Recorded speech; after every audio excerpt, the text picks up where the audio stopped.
Hello students, welcome to our chemistry studio. So ಇವತ್ತಿನ ವಿಡಿಯೋದಲ್ಲಿ ನಾವು ಕನ್ವರ್ಷನ್ ಫ್ಯಾಕ್ಟರ್ಗಳನ್ನು ನೋಡೋಣ. ಸೊ ಫೆರನ್ ಹೀಟಿಂದ ಡಿಗ್ರಿ ಸೆಲ್ಸಿಯಸ್ಗೆ ಹೇಗೆ ಮಾಡೋದು, ಡಿಗ್ರಿ ಸೆಲ್ಸಿಯಸ್ಸಿಂದ ಫೆರನ್ ಹೀಟ್ಗೆ ಹೇಗೆ ಕನ್ವರ್ಷನ್ ಮಾಡೋದು ಅಂತ ನೋಡೋಣ. ಸೊ ಅದಕ್ಕೆ ಒಂದು ಫಾರ್ಮುಲಾ ಇದೆ, ಕಾಣಿಸ್ತಾ ಇದೆ ಅಲ್ಲಿ.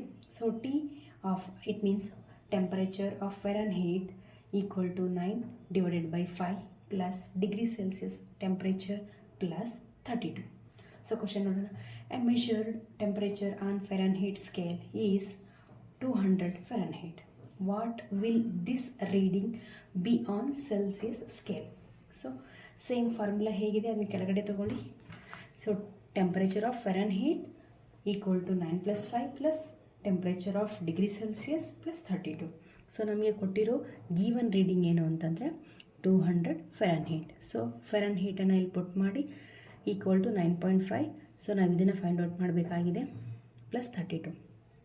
ಸಿ ಇಲ್ಲಿ ಪ್ಲಸ್ ಇದೆ, ಸೊ ಇದನ್ನು ನಾವು ಲೆಫ್ಟ್ ಸೈಡ್ಗೆ ಶಿಫ್ಟ್ ಮಾಡಿದರೆ 200 ಮೈನಸ್ 32 ಆಗುತ್ತೆ.